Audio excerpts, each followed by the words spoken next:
Sa ngalan ng Ama, at ng Anak, at ng Espiritu Santo. Amen. Sumainyo po ang Panginoon. At sumaiyo rin. Mga kapatid, tinitipon po tayo bilang kaanib ng angka ng Diyos. Dumulog po tayo sa mawaing Panginoong nagpapatawad ng lubos. Sinugong tagapagpagaling sa mga nagsisisi, Panginoon, kaawaan mo kami. Panginoon, kaawaan mo kami. Dumating na tagapag-anyayang mga makasalanan ay magsisi, Kristo, kaawaan mo kami. Kristo, kaawaan mo kami. Nakalukluka sa kanan ng Diyos Ama para ipamagitan kami. Panginoon, kaawaan mo kami. Panginoon, kaawaan mo kami. Kaawaan nawa tayo ng makapangyarihang Diyos, patawarin nawa tayo sa ating mga kasalanan, at patnubayan tayo sa buhay na walang hanggan. Amen.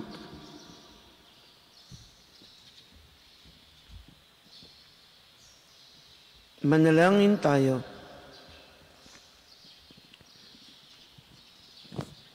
Ama naming makapangyarihan, gawin mong lagi naming matapat na sundin ang loob mo upang kami wagas na makapaglingkod sa iyo. Sa pamamagitan ni Jesucristo, kasama ng Espiritu Santo, magpasawalang hanggan. Amen.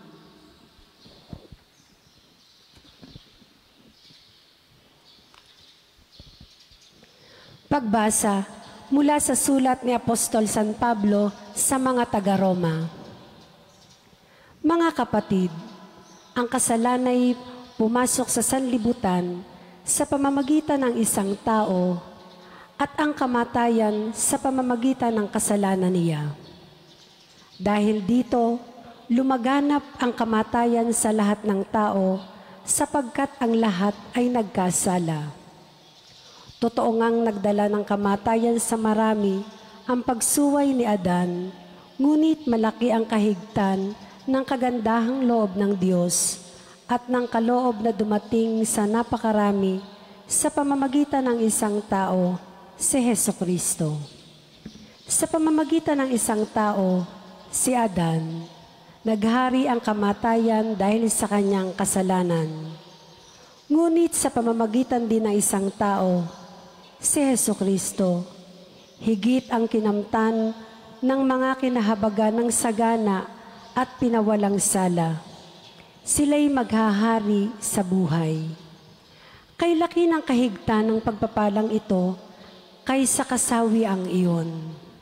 Kaya't kung paanong nagbunga ng kaparusahan sa lahat ang kasalanan ng isang tao, ang pagkamatuwid naman ng isang tao ay nagdulot ng kapatawaran at buhay sa lahat.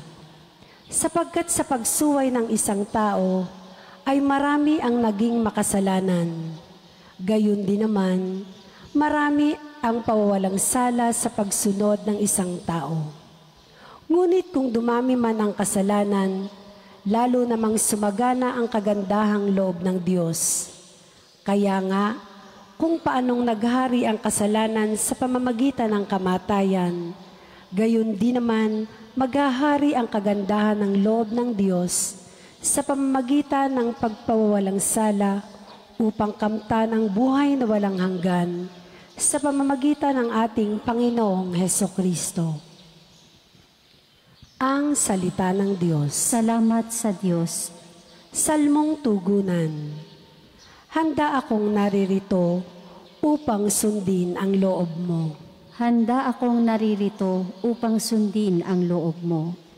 Ang mga panghandog, pati mga hain, at mga hayop na handang sunugin, hindi mo naibig sa dambana dalhin, upang yaong salay iyong patawarin.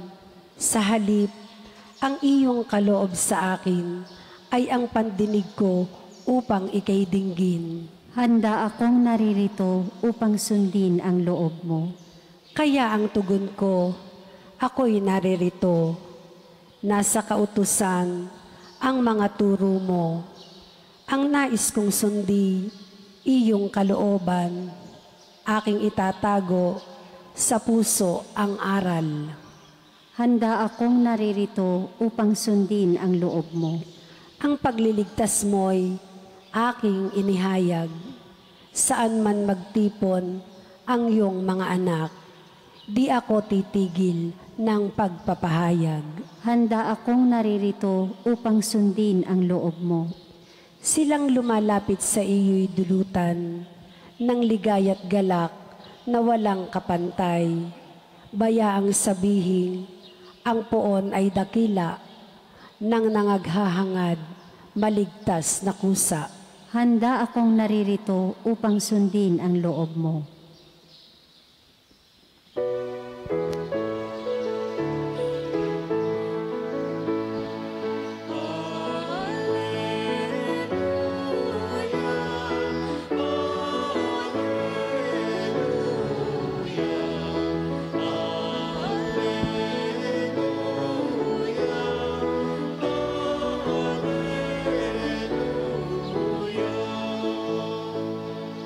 Manalangin walang humpay, samantalang hinihintay si Jesus na buong mahal.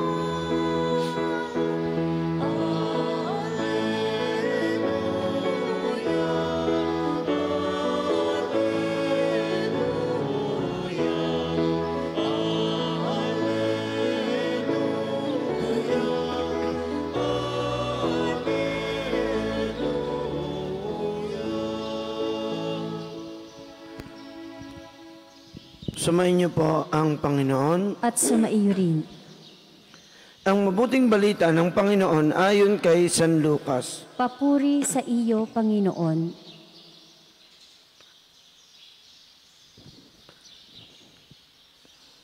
Noong panahong iyon, sinabi ni Jesus sa kanyang mga alagad, maging handa kayo at sindihan ang inyong mga ilawan. Tumulad kayo sa mga taong naghihintay sa pag-uwi ng kanilang Panginoon mula sa kasalan para pagdating niya ay mabuksan agad ang pinto. Mapalad ang mga alipin na abutang nagbabantay pagdating ng kanilang Panginoon. Sinasabi ko sa inyo, maghahanda siya, padudulugin sila sa hapag at maglilingkod sa kanila. Mapapalad sila kung maratnan niya silang handa. Dumating man siya ng hating gabi o madaling araw siya dumating.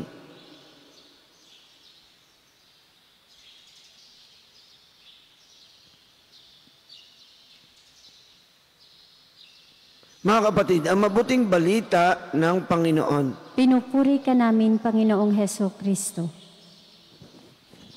Magandang umaga po sa inyong lahat. Gayon din sa mga sumusubaybay sa atin, sa kanilang mga tahanan.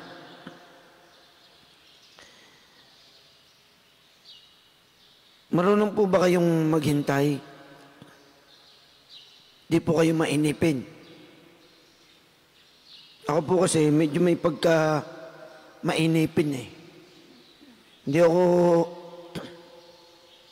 matyagang maghintay. Ang gusto ko ay agad-agad.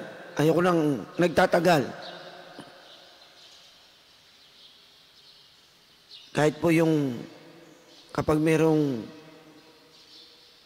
tatagpuin, ako po ayoko mag-iintay ako na matagal eh. Gusto ko yung aking katagpo, nandyan agad. Pagka wala pa, naiinip ako. At alam nyo na kung ano ang kasunod ng inip.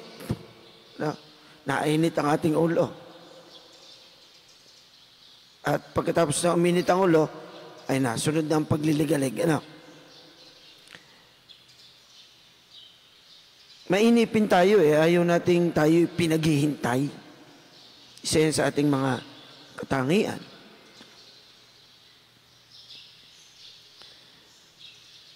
Binibigyan pansin ni Jesus ang paghihintay.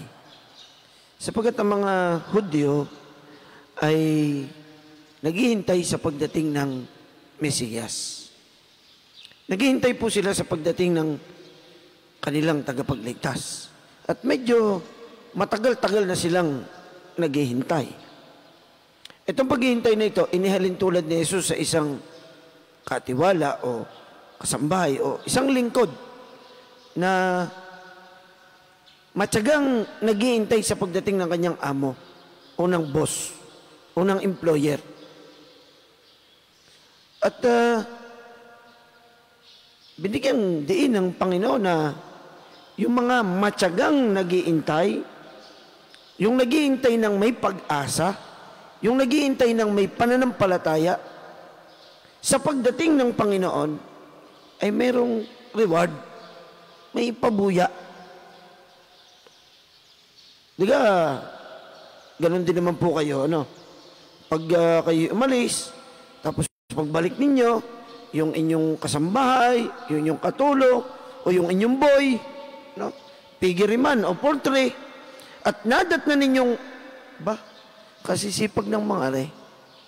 Nung kayo ay wala ay naglinis, nag-ayos, abay, tuwan-tuwa kayo.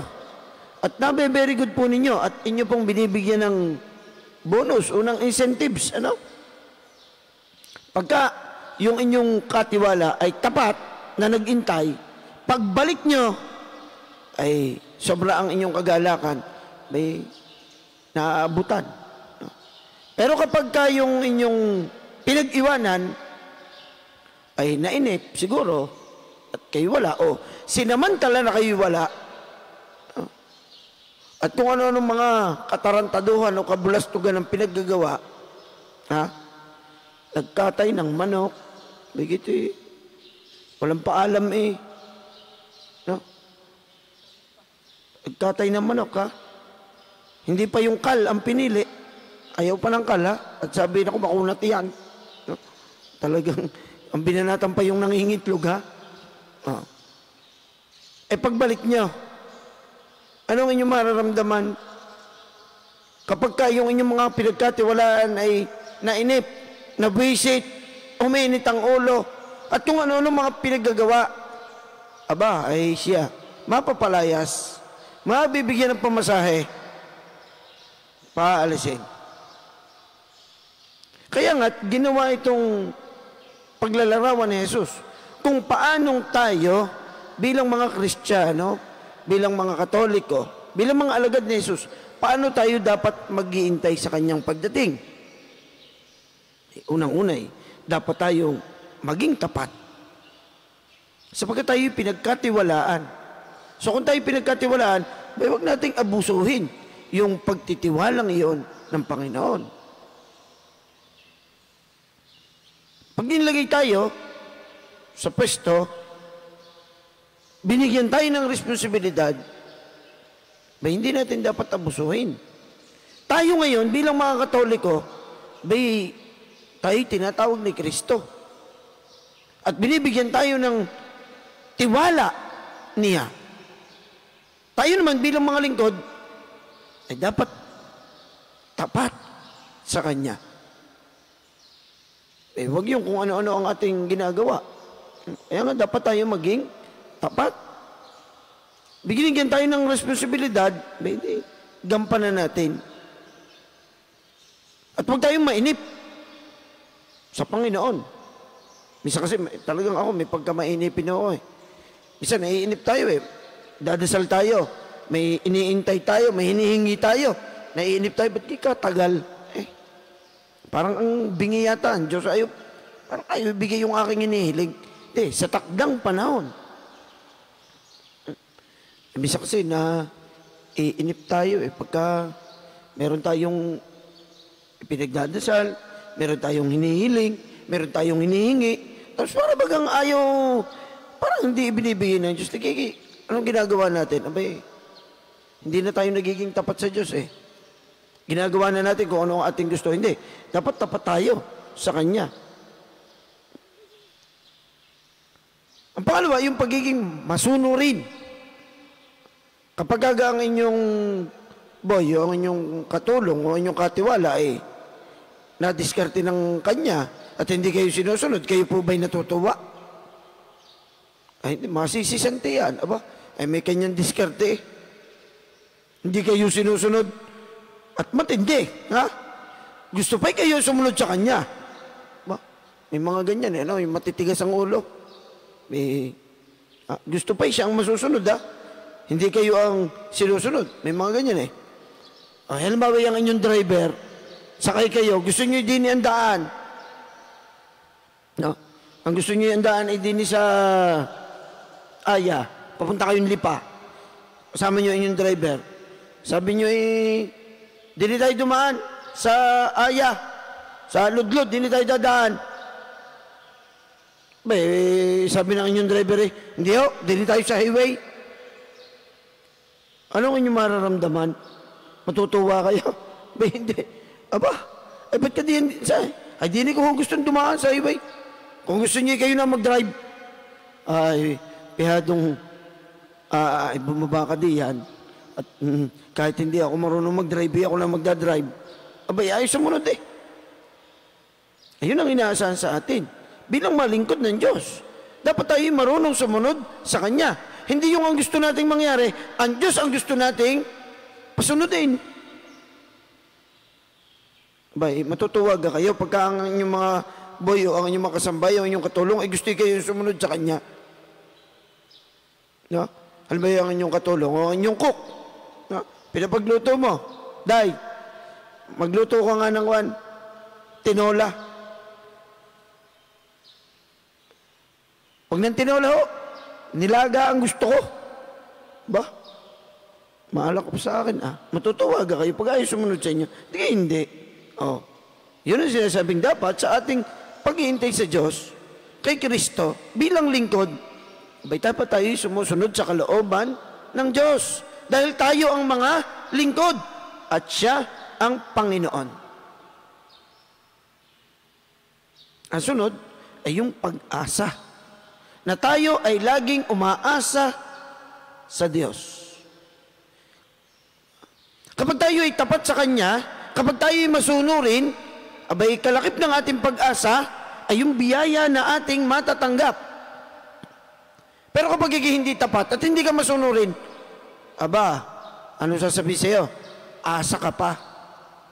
Paano ka bibigyan ng bonus? Paano ka bibigyan ng incentives? Paano ka bibigyan ng pabuya o ng reward? Ay kung ikaw ay batugan, minsan nagre-reklamo po tayo ng ganyan, Nagre-reklamo po kayo, Talaga namang aking boy, wala kagaling-galing. Abay, sabi, Father, ay daig pandi baterya, Hindi kikilos kung hindi mo utusan. O kaya naman, parang angkal siya, Father. Gagawa lang kapag may abot. Ay palayasin nyo na.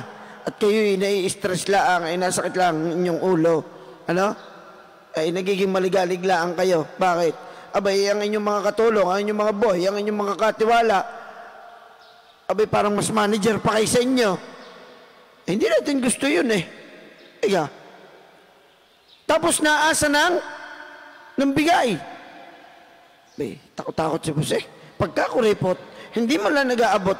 Paano ka maaabutan batugan ka pa sa dilang batugan? Hindi nakakatuwa ang yun, yung batugan, talagang yung mababatukan. Tayo nag-iintay ng pabuya, ng biyaya galing sa Diyos. Kaya nga, dapat tayo maging tapat at masunurin sa Kanya. Dahil ang kapalit noon ay biyaya at pagpapala ng Diyos. Yung ating mga hinaing, yung ating mga hinihiling, yung mga intention natin, ay napapabilis kapag tayo ay tapat at masunurin sa Diyos. Ito po yung bungang dulot ng ating pananampalataya. Ano ba yung ating pananampalataya? Kaugnay sa ating pag-iintay. Kung tayo ay may pananampalataya sa Diyos, excited tayo sa muling pagdating ni Kristo. Bang ikaw ay, yung pagka ikaw ay excited, anong pakiramdam mo? Hindi ka na makatulog, excited ka. May mga ganyan Yung pagka, alam mong may activity bukas, o may lakad bukas, o may pupuntahan, hindi ka na makakatulog eh. O, puyat. Dahil lang hindi ka na makakatulog. Dahil excited ka, iniisip mo. Ganun ang ating pananampalataya. Yung pananampalatayang nag-aalab, excited sa pagdating ng Panginoon. At habang tayo naghihintay, yung pagiging tapat, masunurin, at hindi nawawala ng pag-asa kay Kristo.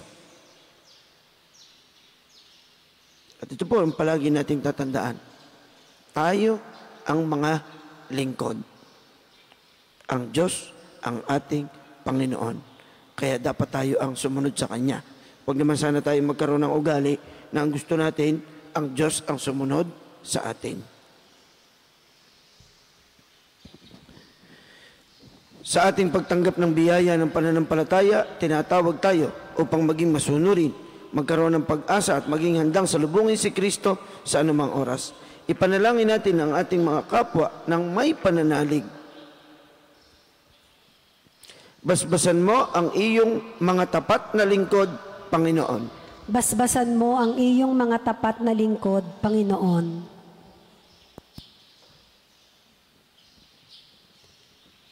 Ang Santo Papa, mga obispo at mga pari, naway tapat na maglingkod sa kalipunan ng mga sumasampalataya ng may kasipagan at dedikasyon.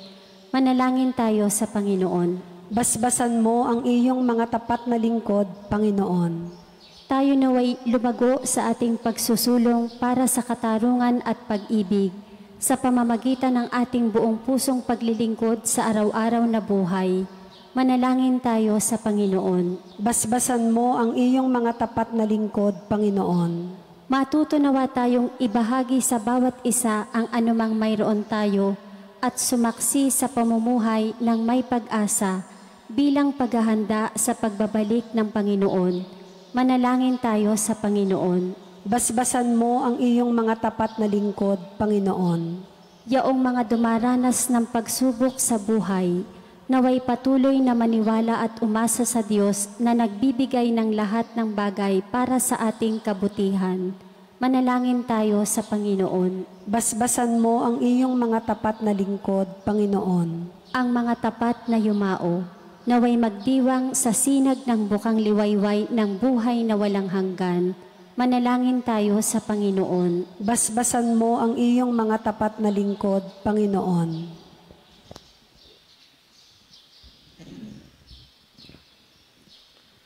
Walang hanggang Ama, hindi namin alam ang araw ni ang oras kung kailan magbabalik ang iyong anak upang kami ay hatulan. Tingnan mo ang aming mga panalangin bilang tanda ng aming pananampalataya sa kanyang pagdating. Hinihiling namin ito sa magitan ni Jesucristo na aming Panginoon. Amen.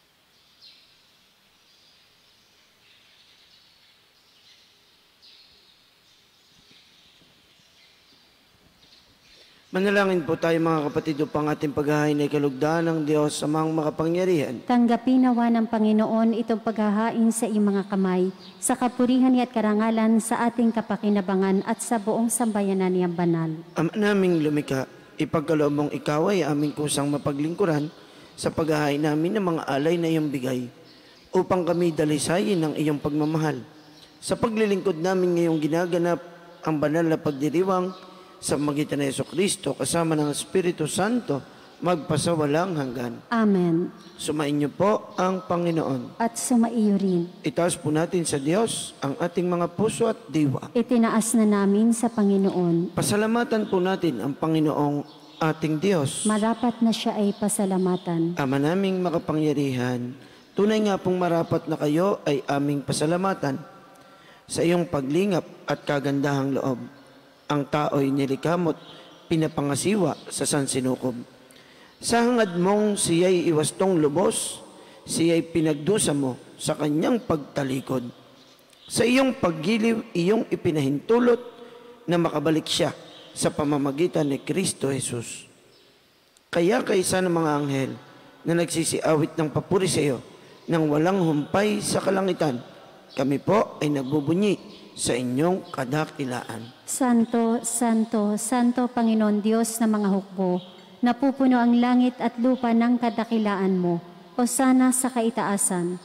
Pinagpala ang naparirito sa ngalan ng Panginoon, o sana sa kaitaasan.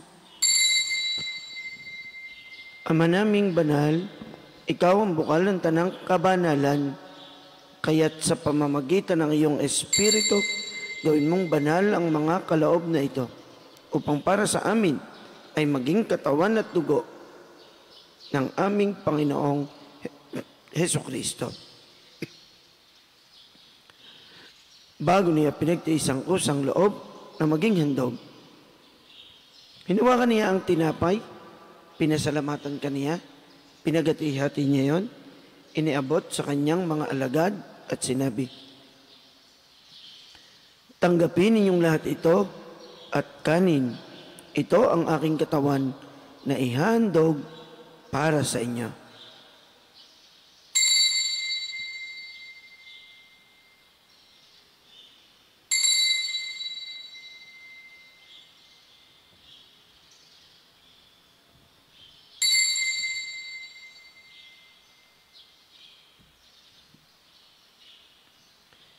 Gayon din naman noong matapos ang hapunan, hinawakan niya ang kalis. Muli kanyang pinasalamatan. Iniabot niya ang kalis sa kanyang mga alagad at sinabi, tanggapin ninyong lahat ito at inumin. Ito ang kalis ng aking dugo, na bago at walang hanggang tipan. Ang aking dugo na ibubuhos para sa inyo at para sa lahat, sa ikapagpapatawad ng mga kasalanan. Gawin ninyo ito sa pag-alaala sa akin.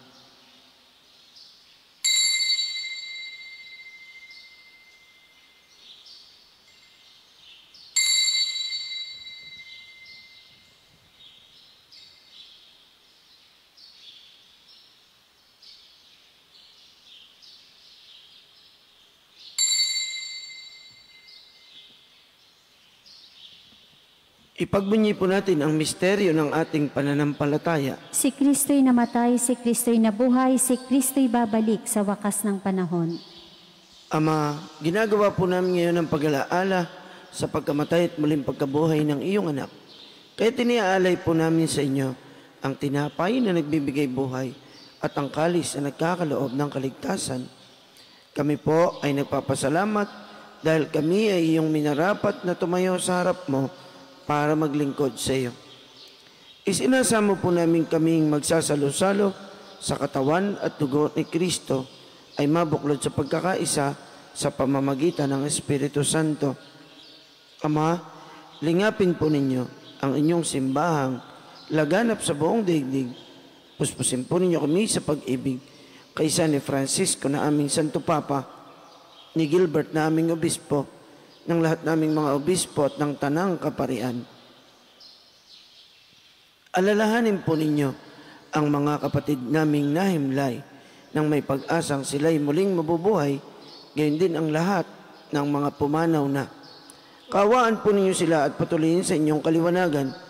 Kaawaan po ninyo at paging dapatin kaming lahat na makasalo sa inyong buhay na walang wakas. Kaisa ng mahal na Bereng Maria na ina ng Diyos at ni San Jose na kanyang kalinis-linisang esposo. Kaisa ng mga apostol at mga martir. Kaisa ni na San Jose Marelo, San Lorenzo Ruiz, San Pedro Calungsod at ng lahat ng mga banal na namuhay dito sa daigdig ng kalugod-lugod sa inyo. May pagdiwang nawa namin ang pagpupuri sa ikararangal mo sa magitan ng iyong anak na aming Panginoong Hesukristo. Sa pamamagitan ni Kristo, kasama niya at sa Kanya, ang lahat ng parangal at papuri ay sa inyo, Diyos amang makapangyarihan, kasama ng Espiritu Santo, magpasawalang hanggan.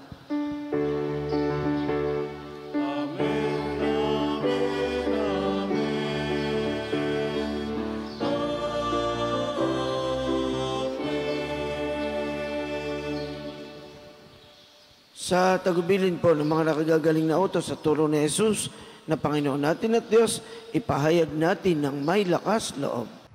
Ama namin, sumasalangit ka, sambahin ang ngalan mo, mapasa amin ang kaharian mo, sundin ang loob mo dito sa lupa para nang sa langit. Bigyan mo kami ngayon ng aming kakanin sa araw-araw at patawarin mo kami sa aming mga sala para nang pagpapatawad namin sa nagkakasala sa amin at huwag mo kaming ipahintulot sa tukso at iadya mo kami sa lahat ng masama.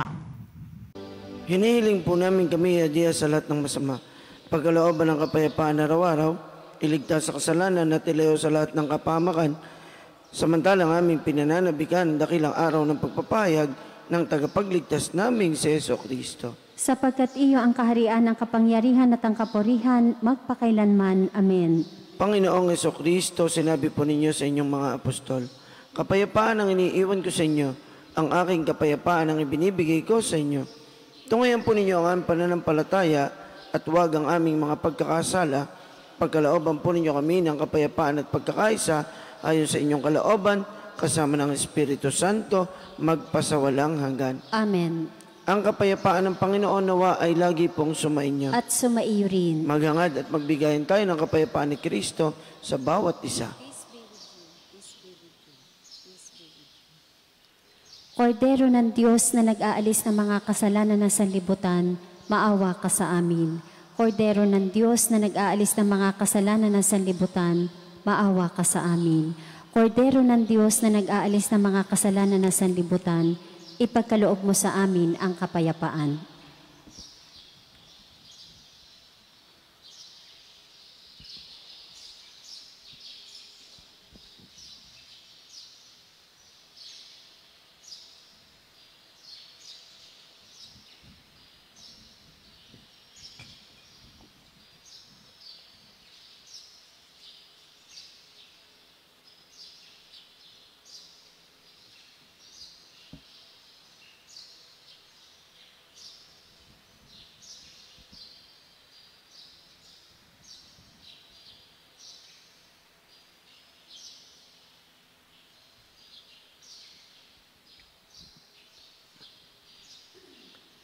Ito po ang kordero ng Diyos, ang ating Panginoong Jesucristo, na siyang mag-aalis at magpapatawad ng ating mga kasalanan. Mapapalad po tayong lahat na inaanyayahang magkasalo sa kanyang banal na piging. Panginoon, hindi ako karapat-dapat na magpatuloy sa iyo, ngunit sa isang salita mo lamang ay gagaling na ako. Ang katawan ni Kristo. Amen. Panginoong Jesus, ako ay nananalig na ikaw ay nasa kabanal-banalang sakramento sa altar. Iniibig kita ng higit sa lahat at minimithi kong tanggapin ka sa paraang espiritual dahil hindi ko kayang tanggapin sa panahon ngayon ang iyong katawan at dugo sa banal na sakramento. Kahit man lang sana ay matanggap kita sa paraang espiritual sa aking puso. Niyayakap kita na para bang andito ka na talaga sa aking puso at iniaalay ko ng buong puso ang aking sarili sa iyo. Huwag mong pahintulutang mawalay ako sa iyo. Amen.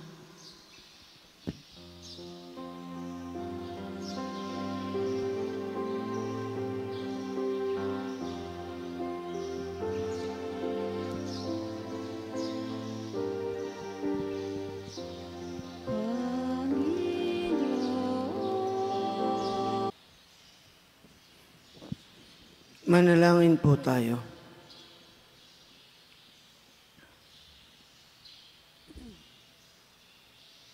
Ama naming mapagmahal, gawin mong sa aming banal na pakikinabang, kami ngayon ay iyong matulungan at mahubog para mamuhay sa kalangitan. Sa pamamagitan ni Jesucristo kasama ng Espiritu Santo, magpasawalang hanggan. Amen. Sumainyo po ang Panginoon. At sumaiyo rin. Patnubayan nawa po kayong lagi ng poong may kapal upang laging sumainyo ang kanyang kapayapaan at kaligtasang magpasawalang hanggan. Amen. At nawa ay pagpalain po kayong lahat ng makapangyarihan at lubhang mapagmahal nating Diyos ng Ama at ng Anak at ng Espiritu Santo. Amen. Ang banal na misa ay naialay na. Humayo kayong taglay ang pag-ibig ng ating Panginoong Jesucristo. Salamat sa Diyos.